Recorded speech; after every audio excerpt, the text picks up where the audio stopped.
كما صليت على إبراهيم وعلى آل إبراهيم إنك حميد مجيد وبارك على محمد وعلى آل محمد كما باركت على إبراهيم وعلى آل إبراهيم إنك حميد مجيد. أما بعد, kita masih melanjutkan kitab jenazah karya Ustaz kami Abu Abdillah Al-Indonesi hafizahullah, dan kita sudah sampai pada bab yang ke-17. Maka sekarang kita lanjutkan bab yang ke-18. Qala al-muallif rahimahullah wa hafizah, bab yang ke-18 membuat makanan untuk keluarga mayit, bukan sebaliknya. Artinya bukan mayit yang membikinkan, bukan keluarga mayit yang membikinkan makanan untuk para tamunya. Dalilnya adalah hadis nomor 40 an Abdullah bin Ja'far hina qutila, tatkala dibunuh, yaitu yang dibunuh maksudnya adalah Ja'far. Qala Nabi sallallahu alaihi wasallam, maka Nabi sallallahu alaihi wasallam bersabda, isna'u, buatkanlah oleh kalian di ahli Ja'far, kepada keluarga Ja'far, ta'aman, akan sebuah makanan. Fa innahu, karena sesungguhnya qad atahum, telah datang kepada mereka, amrun, sebuah perkara, syawalahum, yang menyibukkan mereka. Hadis diriwayatkan oleh Ahmad, Abu Dawud, Ibnu Majah dan Tirmidzi, dan dihasankan oleh At-Tirmidzi rahimahullah. Hadis ini menunjukkan disunnahkannya membikinkan makanan untuk orang yang sedang kesusahan, yaitu sedang ada kerabatnya yang wafat.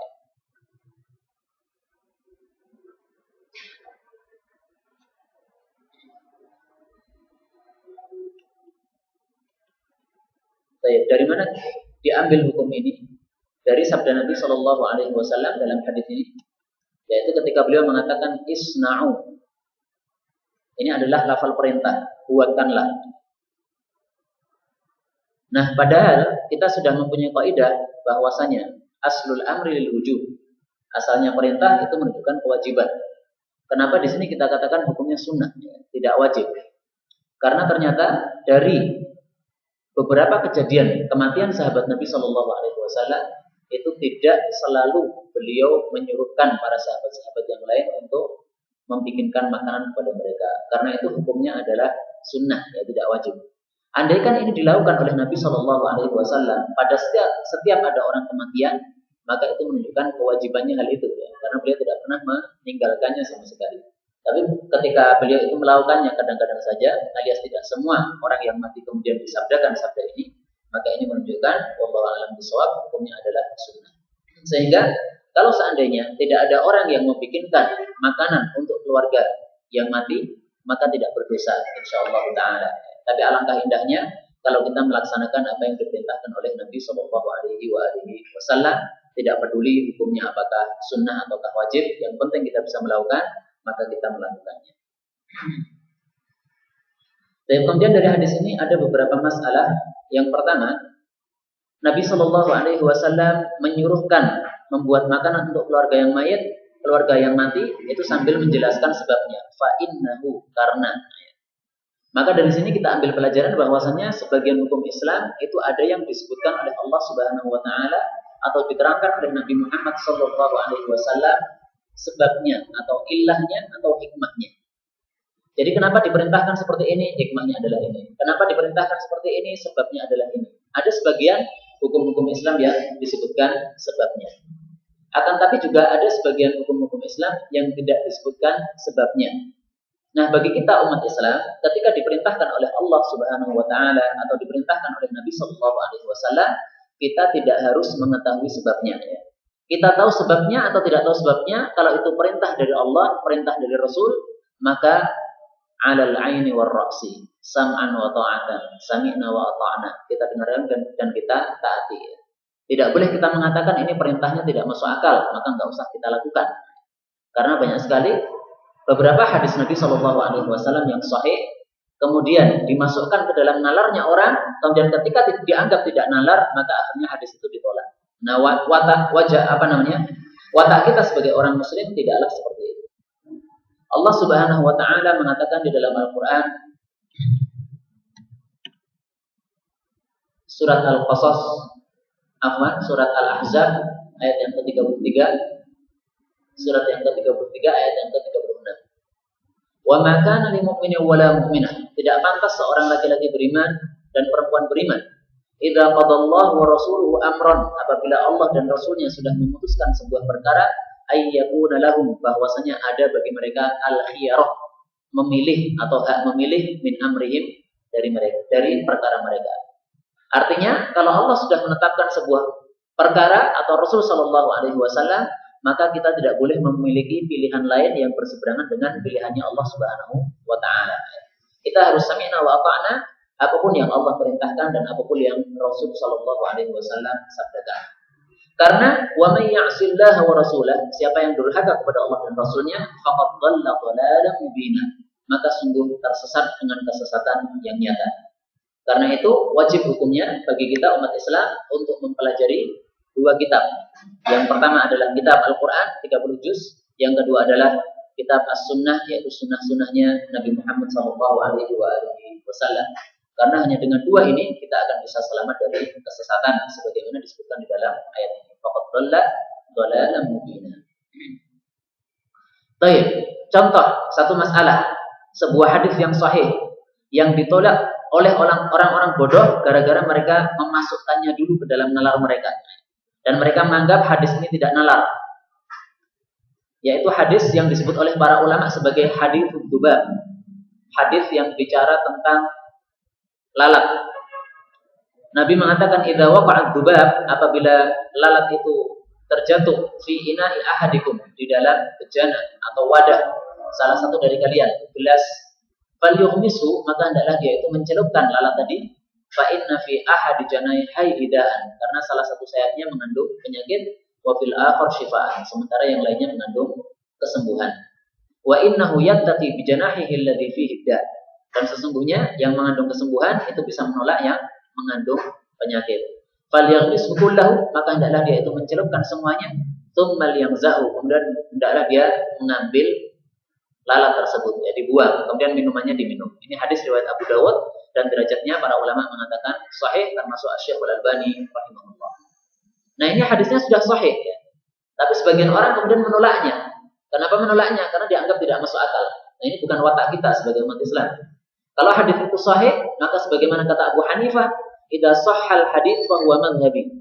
Kalau hadis Nabi itu sudah sahih, maka itulah madhab saya. Kata Abu Hanifah, kata Imam Malik, kata Imam Syafi'i, kata Imam Ahmad, semuanya hampir sama ucapannya.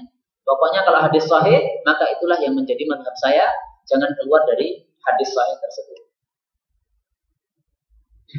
Pelajaran yang kedua dari hadis ini, Nabi Shallallahu Alaihi Wasallam mengatakan bahwa orang yang sedang kematian itu adalah atahum amrun syaghalahum. Ada sebuah perkara yang sedang menyibukkan mereka.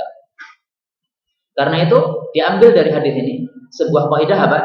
Yang sangat terkenal, yaitu kaidahnya mengatakan al-masyghul, orang yang sedang sibuk, la yushghal, jangan disibukkan lagi.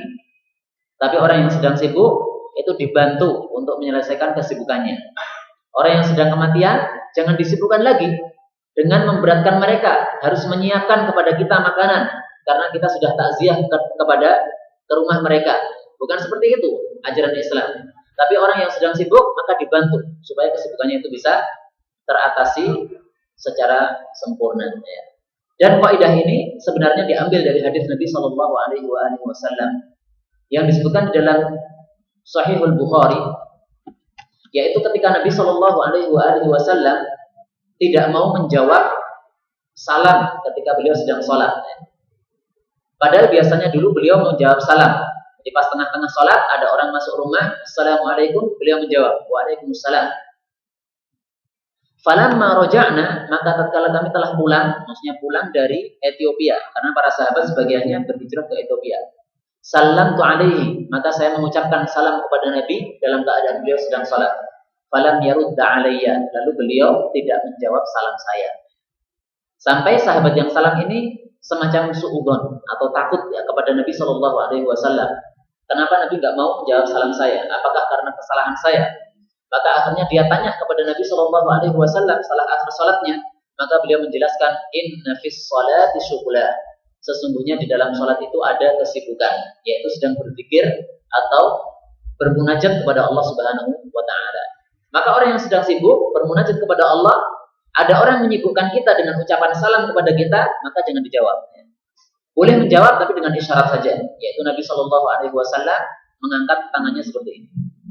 Jadi misalnya kita sedang sedekah, ada orang salam ya, nah gitu. Jangan mengucapkan waalaikumsalam, karena kalau mengucapkan waalaikumsalam, salat kita batal. Itu karena apa? Al-masyghul la yushghal.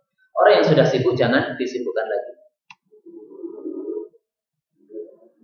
Bab berikutnya, menasihati keluarga mayit jika diperlukan. Dan inilah yang disebut apa? Ta'ziyah. Jadi ta'ziyah itu arti asalnya dalam bahasa Arab artinya tasliyah. Tasliyah itu menghibur. Sehingga kalau kita datang saja ke rumahnya, itu bukan menghibur namanya. Ya, menghibur itu ya dengan ucapan. Maka mari kita lihat bagaimana Nabi Shallallahu Alaihi Wasallam menyampaikan takziahnya. Dan ini adalah hadis yang dijadikan dalil oleh para ulama, takziah yang paling utama, yaitu takziah yang diucapkan oleh Nabi Shallallahu Alaihi Wasallam. Hadis diriwayatkan an Usamah bin Zaid radhiyallahu anhu qala arsalat telah mengirim Ibnatun Nabi Sallallahu Alaihi Wasallam, putrinya Nabi Sallallahu Alaihi Wasallam, ilaihi kepada Nabi, inna benan li, sesungguhnya seorang putra saya kubidho, nyaris wafat. Jadi belum wafat tapi nyaris wafat. Fa'tina, maka datanglah kepada kami wahai Rasul. Fa'arsala, maka Rasulullah mengirim seseorang, yuqri'us salam, mengucapkan salam atau mengirimkan salam kepada putrinya tadi. Wa yaqulu, dan beliau mengatakan, inna lillahi ma akhad, sesungguhnya lillahi, hanya milik Allah, ma'akhoda, apa saja yang dia ambil. Walahu, dan hanya milik Allah, ma'akho, apa saja yang dia berikan.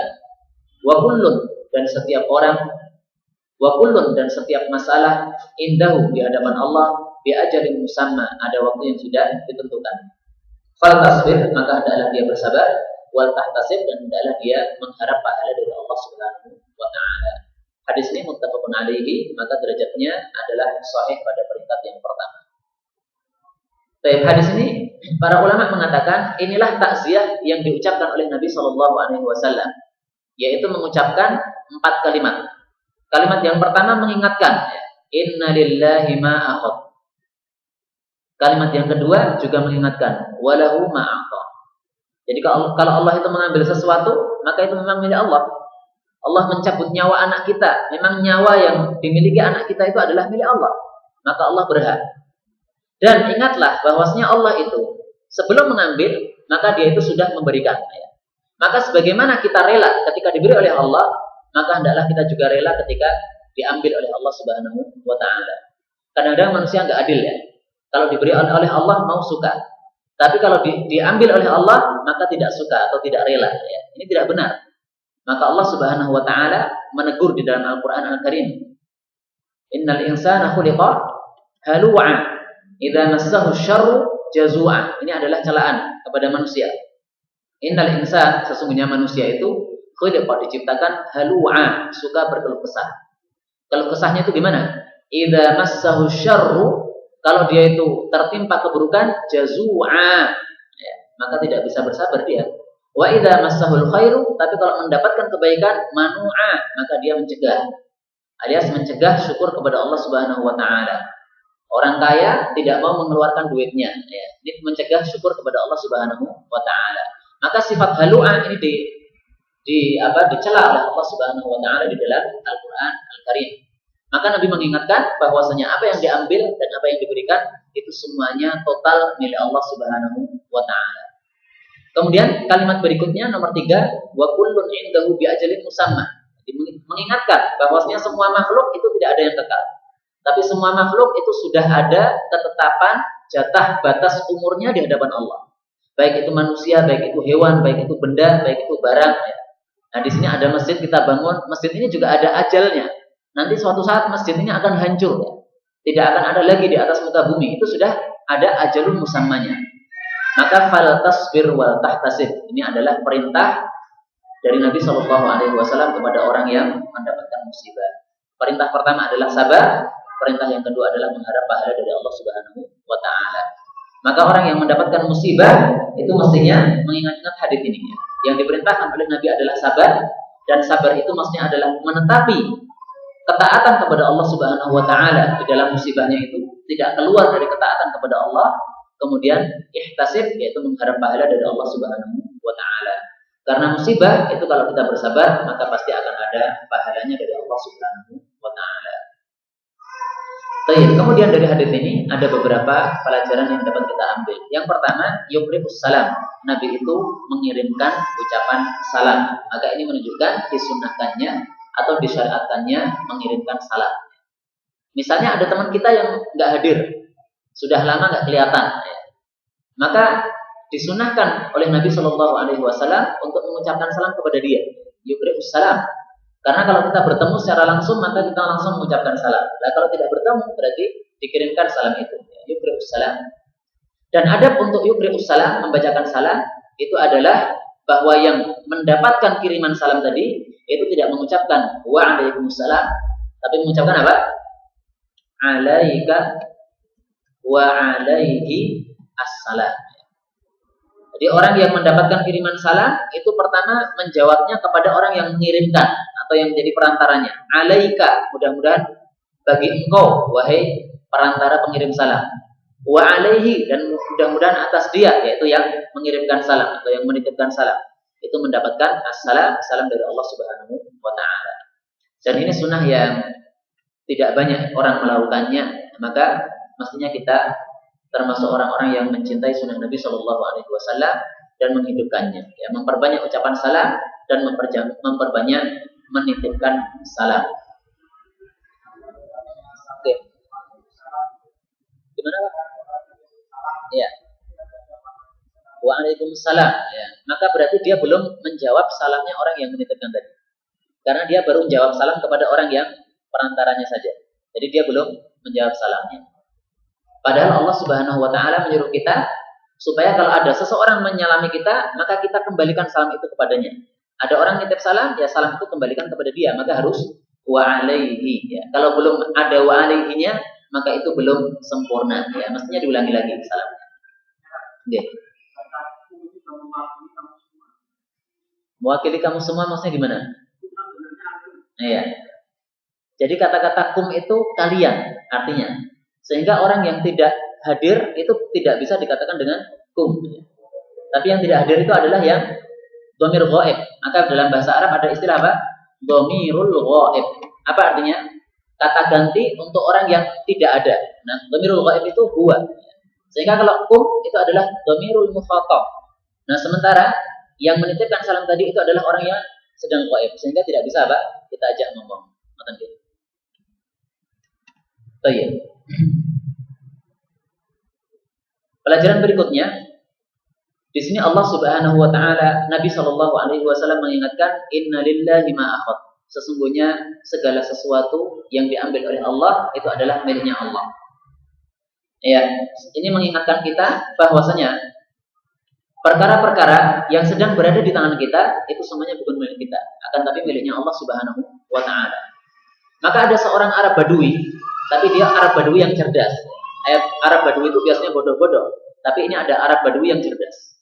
Dia ditanya oleh seseorang, milik siapa benda ini? Ya, karena dia membawa suatu barang yang mewah, yang biasanya orang Badui itu tidak memilikinya. Maka dia mengatakan apa? Lillahi fi yadi. Lillahi fi yadi. Ini adalah milik Allah, tapi di tangan saya. Karena itu kadang-kadang beberapa santri di pesantren, ya, karena mendengar kisah itu, kalau sedang membawa sesuatu, kemudian ditanya orang, dia tidak mengaku ini milik dia, ya, tapi mengatakan lillah, milik Allah, tapi berada di tangan saya. Ya, ini sebenarnya adalah ucapan yang cerdas, mengingatkan kita bahwasanya kita meskipun membawa sesuatu, akan tapi itu bukan milik kita, tapi hakikatnya adalah milik Allah Subhanahu wa taala. Sehingga ketika kita sudah meyakini bahwasanya sesuatu yang ada di tempat kita itu adalah milik Allah, maka kalau lenyap tidak akan ada perasaan yang berat. Kita kehilangan duit, ya, tidak akan terlalu susah karena itu semuanya adalah milik Allah, ya, bukan milik kita. Kalau itu milik kita, mungkin kita kehilangan, itu susah, wajar. Tapi kalau milik Allah, kenapa harus susah? Ya, nggak wajar seseorang apa? Bersusah gara-gara miliknya orang lain atau miliknya Allah Subhanahu wa taala hilang dari tangan dia. Wallahu taala alam bisawab, dan inilah yang menyebabkan Urwah ibnu Zubair, salah seorang ulama tabi'in, ketika kehilangan kakinya karena dipotong kakinya karena penyakit, maka dia tidak berkeluh kesah sama sekali. Dan kisah Urwah bin Zubair sangat indah sekali, karena Urwah bin Zubair ini ketika hendak dipotong kakinya, maka dokternya mengatakan, saya akan meminumi Anda minuman keras dulu supaya Anda mabuk. Kalau mabuk sehingga Anda tidak merasakan sakitnya. Maka Urwah bin Zubair mengatakan, na'udzubillah, saya tidak mau minum minuman keras karena saya tidak mau meminta pertolongan Allah dengan sesuatu yang diharamkan oleh Allah Subhanahu wa taala. Maka dokter mengatakan, baiklah, tidak kita beri minuman keras, tapi kita berikan obat yang menyebabkan kaki Anda ini tidak akan terasa sakit. Maka dia mengatakan, na'udzubillah, karena kalau saya tidak merasakan sakit, saya tidak bisa mengharapkan pahala sakitnya. Tapi kalau saya merasakan sakit, saya akan mengharapkan pahala dari sakitnya. Maka akhirnya para dokter menyuruh ada beberapa orang masuk. Urwah bertanya lagi, kenapa orang-orang ini masuk? Ini adalah orang-orang kuat yang akan memegang Anda. Karena khawatir kalau kita potong kaki Anda, jadi dipotong itunya, tulangnya, itu Anda tidak kuat, akhirnya Anda akan lari dan berteriak-teriak. Maka Urwah mengatakan, saya tidak perlu kepada orang-orang itu. Karena kalau saya sudah ingat kepada Allah Subhanahu wa taala, saya akan lupa terhadap apa yang ada di sekeliling saya. Akhirnya benar, Urwah bin Zubair kemudian dipotong kakinya tanpa obat sama sekali, tanpa obat bius sama sekali, sementara dia memperbanyak tahlil dan takbir. Sambil dipotong kakinya sambil tahlil dan takbir. Dan motong pada waktu itu adalah bil minsyar, dengan gergaji, Pak. Diongkrek-ongkrek sampai terputus. Tapi dia merasa tidak merasa sakit sama sekali. Nah, setelah kakinya itu putus, maka dia angkat kakinya tadi dan dia mengatakan, demi Allah, Allah mengetahui bahwasanya kaki ini tidak pernah saya langkahkan untuk menuju kepada keharaman. Lalu dia letakkan kakinya. Dan ketika dia pulang, karena ini ketika dia perjalanan di dalam safarnya, dia dipotong kakinya oleh para dokter itu. Maka pada saat pulang dia mengatakan, ya Allah, kalau engkau mengambil salah satu dari kaki saya, maka sesungguhnya satunya masih ada. Dan engkau apabila memberikan musibah kepada saya atau balak kepada saya, maka sungguh sudah lama bertahun-tahun engkau memberikan kesehatan kepada saya. Maka ini adalah kepahaman seorang tabi'in, ulama tabi'in Urwah bin Zubair, memahami betul bahwasanya apa yang ada pada dirinya itu semuanya adalah lillah, semuanya adalah milik Allah Subhanahu wa taala.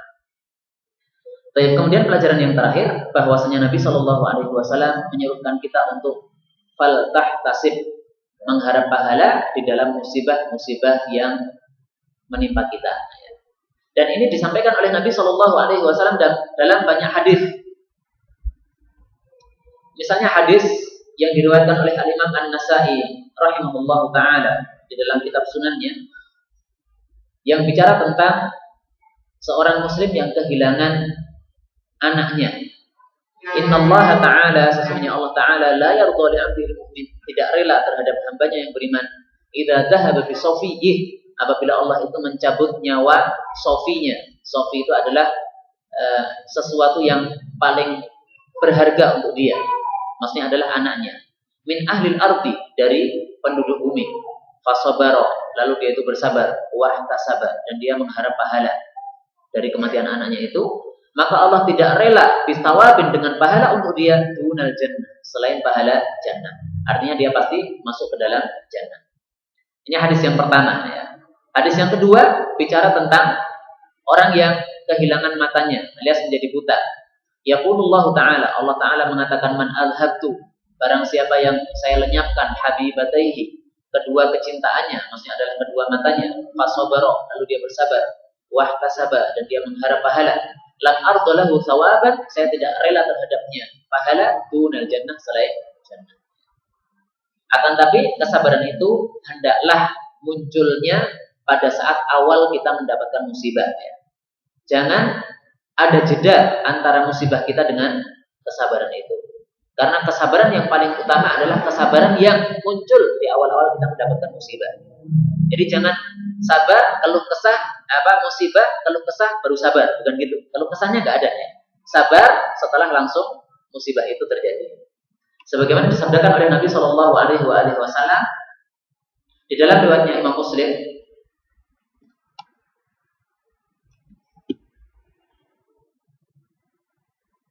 yaitu beliau mengatakan, ya bani Adam, wahai anak Adam, idza akhadtu karimataika, apabila saya mencabut kedua matamu, fasobarta, lalu kamu sabar, wahtasabta, dan kamu mengharap pahala, inda sadmatil ula, pada saat pukulan yang pertama, maksudnya adalah pertama kali dia mendapatkan musibah. Lam ardala kasawaban dunal jannah, maka saya tidak rela pahala bagimu selain jannah. Maka ihtisab dan sabar itu adalah inda sadmah al-ula, pada saat pertama kali kita mendapatkan musibah itu. Mendapatkan musibah langsung inna lillahi wa inna ilaihi raji'un. Bukan waduh, bukan gitu ya. Misalnya kita naik motor, kemudian tiba-tiba apa? Hujan.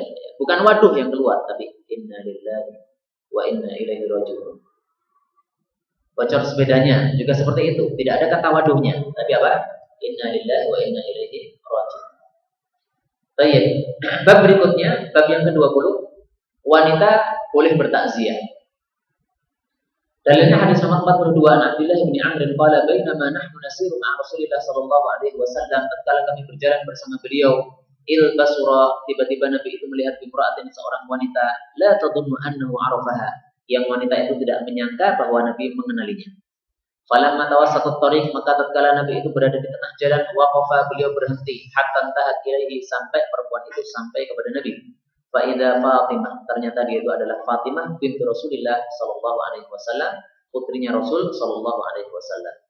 Qala laha, Nabi bertanya kepada Fatimah, ma akhrajaki min baitiki ya Fatimah, apa yang menyebabkan Anda keluar wahai Fatimah? Qalat, Fatimah mengatakan, ataitu ahla hadzal mayyit, saya mendatangi keluarga mayit ini. Fatarahamtu ilaihim, maka saya tarahum kepada mereka, yaitu mendoakan rahmat kepada mereka. Wa azzaituhum bimayyitihim, dan saya menghibur mereka dengan mayit mereka. Qala la'allaki balaghti ma'ahumul huda, Nabi bertanya lagi, barangkali Anda sudah sampai ke kuburan bersama mereka? Qalat, Fatimah mengatakan, ma'adallah, aku berlindung kepada Allah, an akuna balaghtuha, bahwasanya aku sampai ke kuburan. Wa qad sami'tu tadhkuru fi dzalika ma tadhkur, padahal aku sudah mendengar engkau menyebutkan sesuatu hadis apa yang sudah engkau sebutkan dalam masalah itu, yaitu larangan. Faqala laha, maka Nabi bersabda, lau balaghtiha, kalau engkau sampai ke kuburan ma'ahum, bersama orang-orang itu, ma ra'aitil jannah, kamu tidak akan bisa melihat jannah, maksudnya tidak masuk ke dalam jannah. Hatta yaraha jaddu abi, sampai kakeknya bapakmu itu bisa melihat ke dalam jannah. Padahal tidak mungkin, karena kakeknya Nabi adalah orang yang kafir. Hadis ini diperselisihkan oleh para ulama tentang derajatnya. Ada yang mengatakan derajatnya sahih atau hasan, ya, yaitu Ibnu Qattan. Ada yang mengatakan derajatnya dhaif, yaitu Abdul Haq. Maka ulama yang mengatakan hadis ini hasan menjadikannya sebagai dalil bahwasanya seorang perempuan boleh untuk melakukan takziah, karena dilakukan oleh Fatimah dan tidak dilarang oleh Nabi Shallallahu Alaihi Wasallam. Yang dilarang itu adalah wanita sampai ke kuburan. Tapi kalau sampai di rumahnya orang yang mati saja, untuk melakukan takziah saja tanpa ada larangan-larangan yang dilanggar, seperti tabarruj, seperti berdandan, kemudian berikhtilat, campur baur antara laki dengan perempuan, tanpa larangan-larangan itu, maka hal itu diperbolehkan oleh Islam. Sebagaimana laki-laki boleh takziah, maka perempuan juga diperbolehkan takziah. Tapi kalau ulama yang mendhaifkan hadis ini, ya berarti tidak menjadikannya sebagai dalil. Kemudian dari hadis ini ada beberapa masalah. Yang pertama, Nabi Shallallahu Alaihi Wasallam mempunyai beberapa putri. Salah satunya adalah Fatimah, karena di sini dikatakan Fatimah binti Rasulillah Shallallahu Alaihi Wasallam. Fatimah putrinya Rasul Shallallahu Alaihi Wasallam. Dan para ulama Ahlus Sunnah sudah bersepakat bahwa Nabi itu mempunyai 4 putri yang semuanya adalah dari keturunan Khadijah radhiyallahu taala anha, yaitu Zainab, kemudian Ummu Kulthum, kemudian Ruqayyah, dan kemudian yang terakhir adalah Fatimah binti Rasulullah sallallahu alaihi wasallam. Fatimah ini dinikahi oleh Ali bin Abi Thalib. Ruqayyah dan Ummu Kulthum ini dinikahi oleh Utsman, sehingga Utsman bin Affan karena menikahi 2 putri Nabi, maka disebut sebagai Dzun-Nurain, orang yang mempunyai 2 sinar, yaitu semua istrinya adalah dari putri Nabi. Dan yang terakhir Zainab ini dinikahi oleh seorang yang musyrik namanya Amr, akan tapi dia kemudian akhirnya masuk Islam di akhir-akhir hayatnya, atau di akhir-akhir urusannya. Ini adalah mazhabnya Ahlus Sunnah wal Jamaah. Adapun orang-orang Syiah, maka mereka yusyakkik, memberikan keraguan-raguan, sehingga mereka mengatakan bahwasanya yang benar putri Nabi dari Khadijah itu hanyalah satu saja, yaitu Fatimah. Sedangkan Zainab, Ruqayyah, dan Ummu Kulthum ini adalah putrinya Khadijah, akan tapi bukan dari Nabi Muhammad SAW, akan tapi itu dari siapa? Akan tapi itu dari orang yang lainnya, yaitu istri suami Khadijah yang pertama. Nah, pertanyaannya, kenapa mereka itu mengingkari fakta sejarah seperti ini? Padahal seluruh ahli sejarah sudah bersepakat bahwa 4 putri ini adalah putri-putri Nabi Shallallahu Alaihi Wasallam. Nah, sebabnya adalah apa yang saya sebutkan tadi. Utsman bin Affan itu menikahi 2 putri Nabi Shallallahu Alaihi Wasallam. Nah, ini merupakan senjata yang menyerang mereka, ya. Karena mereka mengatakan Utsman itu adalah merebut khilafahnya Ali bin Abi Thalib, sehingga khilafahnya Utsman itu tidak sah. Nah, padahal terbukti bahwasanya Utsman ibnu Affan mempunyai fadilah-fadilah yang sangat banyak. Salah satunya yang paling jelas adalah dia dicintai oleh Nabi Shallallahu Alaihi Wasallam. Buktinya dinikahkan kepada putri beliau sendiri. Kalau Nabi itu benci kepada Utsman, maka tidak akan mungkin dinikahkan kepada putrinya. Nah, ini dinikahkan kepada 2 putrinya, maka ini merupakan bumerang kepada atau serangan kepada orang-orang Syiah. Sehingga sebagian mereka yusyakik, ya, meragu-ragukan